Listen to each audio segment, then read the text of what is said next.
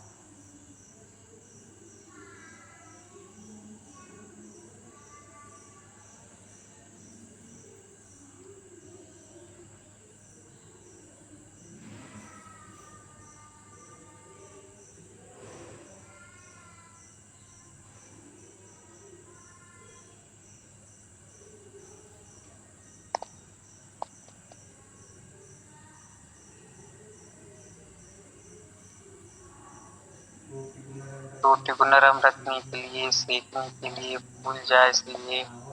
हाँ, और लिखिए फटाफट लिखिए। पोला, ठीक है, पोला। चलिए, पहले बहुत होने के लिए। म्यूट करिए, बोलना नहीं किसी को, बोलना किसी को नहीं, आप लोग लिख करके भेजेंगे फुलाने के लिए और सेकने के लिए। बहुत बढ़िया। तो विशेष है कि उसको फूलोने के लिए अच्छे से फूल जाए रोटी, इसलिए एक एक हिस्से पर हम लोग दबाते हैं, और जिस स्थान पर दबाते हैं वो फूल जाती है, जिस स्थान पर नहीं दबाते हैं वहाँ कम फूल जाती है। तो ये फूलना मतलब क्या है, वैसे ही हम लोग अपने पॉइंटों को जिस स्थान पर दबाते हैं वो स्थान एक्टिव हो जाता है, और उससे संबंधित जितने भी जहां जहां तक शिराएं, कोशिकाएं, धमनियां फैली हैं वे भी अपने आप में एक्टिव हो जाती हैं, ब्लड सर्कुलेशन व्यवस्थित हो जाता है। समझ में आ रहा है? वहां का ब्लड प्रेशर अपने आप सर्कुलेट होने लगता है, जो अनियंत्रित था वो नियंत्रित हो जाता है। ये कार्य करती मुद्रा है। जैसे ही हम रोटी को दबाते हैं तो रोटी फूल जाती है, रोटी को दबाया और हटा दिया तो वहां का स्थान फूलता है, दबाव होने से उस स्थान को अच्छा महसूस होता है, अच्छी रोटी बन जाती दबाने से।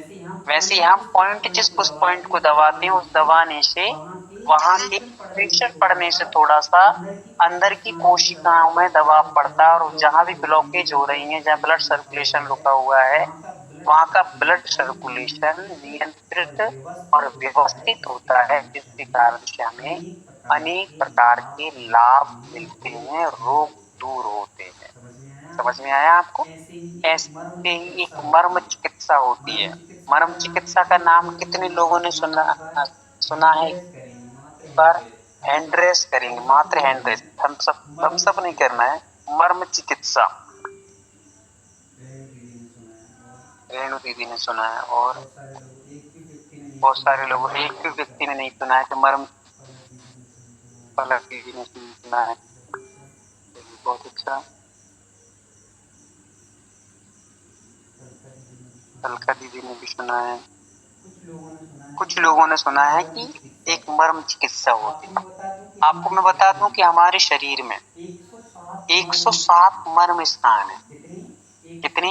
107 मर्म स्थान है। मर्म स्थान का अर्थ होता है कि जो बहुत ही सॉफ्ट हैं, जिनको बहुत जल्दी से हानि और नुकसान हो जाते हैं, ऐसे सॉफ्ट स्थान हैं जिनको मर्म स्थान कहते हैं। मर्म है जो, अब जब भी कभी कराटे सिखाए जाते हैं, कराटे जिनने सीखे हो कभी भी, तो कराटे जब सिखाए जाते हैं तो कराटों में बहुत विशेष विद्या जो रहती है वो विद्या रहती है मर्म चिकित्सा। मर्म चिकित्सा मतलब कि उनको ऐसे पॉइंट बताए जाते हैं शारीरिक, जहां पर एक ही चोट मारने पर सामने वाला चित्त हो जाता है। सामने वाला कितना भी बलशाली, बुलंद, वीर, बलवान हो, पर यदि हमने उसके जैसे सिर है, सिर के बीचों बीच में कुछ मर्म स्थान ऐसे हैं जहां पर एक जोर से दे दिया जाए तो तुरंत व्यक्ति बेहोश हो जाता है, तेजी से दे दिया जाए तो व्यक्ति प्राणांत हो जाता है। ठीक है। फिर कान के पास में कुछ ऐसे स्थान हैं जहां पर यदि तेजी से मार दी जाए एक झटका दे करके तो व्यक्ति तुरंत बेहोश होगा। जब भी कभी सिर चक्कर आती है, जो चक्कर या माइग्रेन होता है, तो माइग्रेन क्या होता है, सिर के पीछे की जो मसल्स होती है वो दब जाती है, और दब जाने के कारण से चक्कर आने लगते हैं। माइग्रेन जो हुआ है उसी में यदि आप हाथ ऊपर उठाएंगे तो वो और दबता है, इसीलिए कभी भी योगा होता है तो योगा में माइग्रेन वालों को और सर्वाइकल वालों को हाथ ऊपर उठाने के लिए मना किया जाता है, क्योंकि वो पॉइंट सीधा और दबेगा, दबने से चक्कर कि वो पॉइंट सीधा और दबेगा, दबने से चक्कर आपको आएंगे। तो ऐसे मर्म स्थान हैं, उन मर्म स्थानों को हम लोग यही अपने हाथों के माध्यम से, उंगलियों के माध्यम से कंट्रोल करते हैं। कंट्रोल रूम हमारा हाथ क्या है, कंट्रोल करने वाला है। आपके हाथ में एक अंगूठा है, अपनी थोड़ा सा वीडियो ऑन करके रखें और अपने अंगूठों को देखें। आप वीडियो ऑन करिए, फटाफट वीडियो ऑन। बहुत सुंदर। अब आप अपने अंगूठे को देखिए, हाथ वाले अंगूठे को। हाथ वाले अंगूठे को ऊपर कर लीजिए थोड़ा सा। ये अंगूठा कितने स्थान से मुड़ रहा है? 2 या 1 या 3 कितनी जगह से मुड़ रहा है? लिख करके भेजेंगे आप मुझे, मैसेज करके भेजेंगे कितने स्थानों से मुड़ रहा है, लिख के भेजना है, बोलना किसी को भी नहीं है, लिख करके भेजिए आप। 2 स्थान से मुड़ रहा है या 3 स्थान से मुड़ रहा है या 1 स्थान से मुड़ रहा है, कितने से? 2। बहुत बढ़िया, 2। अब आप बताइए कि शरीर में आपके और कौन सा ऐसा स्थान है जो 2 स्थानों से फोल्ड होता है, ऐसे ही जैसे अंगूठा हो रहा है वैसे ही? कौन सा स्थान है? लगाइए दिमाग।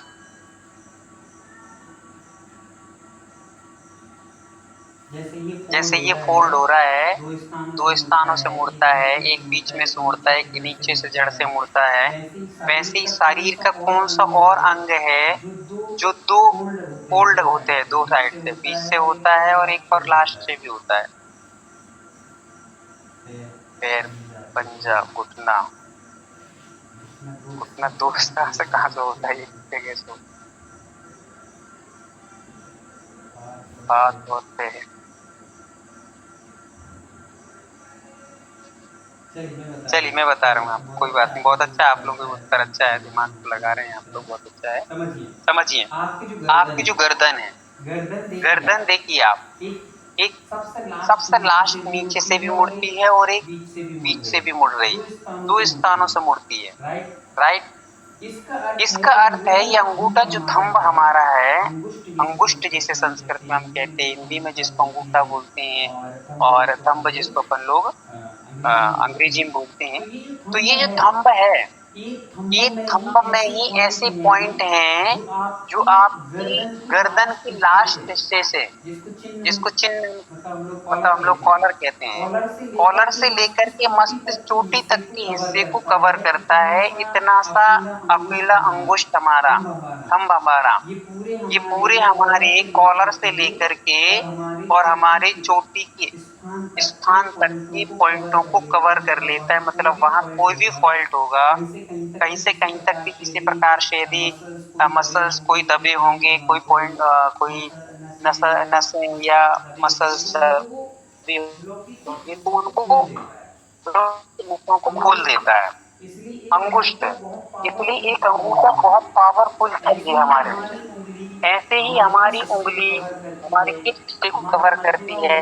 हमारा मध्यमा उंगली, बीच की उंगली जो है सबसे बड़ी, वो शरीर के किस हिस्से को कवर करती है? फिर हमारी पृथ्वी जो पृथ्वी मतलब अपनी अनामिका जिसको हम लोग रिंग फिंगर कहते हैं, ये रिंग फिंगर हमारे किस शरीर को कवर करती है? हमारी लास्ट की जो मिडिल फिंगर कनिष्ठा है, सबसे छोटी है, ये कौन सी शरीर के हिस्से को कवर करती है? पांचों ही उंगलियों में पूरा शरीर समाहित है और पूरी पांचों उंगलियां किस किस हिस्से को कवर करती हैं, ये सारी चीजों को हम लोग यहाँ पे समझने वाले हैं। बहुत बढ़िया, बहुत सुंदर और बहुत ही अद्भुत है ये हस्त विज्ञान की, कोई सामान्य चीज नहीं है, जिसको हम लोग समझ लें कि एकदम सामान्य होगी।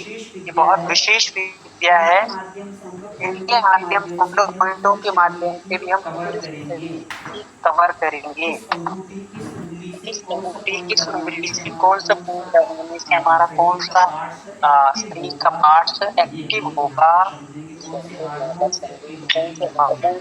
होंगे, ये हम लोग यहाँ पर चलिए आपने यहाँ पर सुंदर सलूट म्यूट करेंगी, कौन किसकी आवाज आ रही है?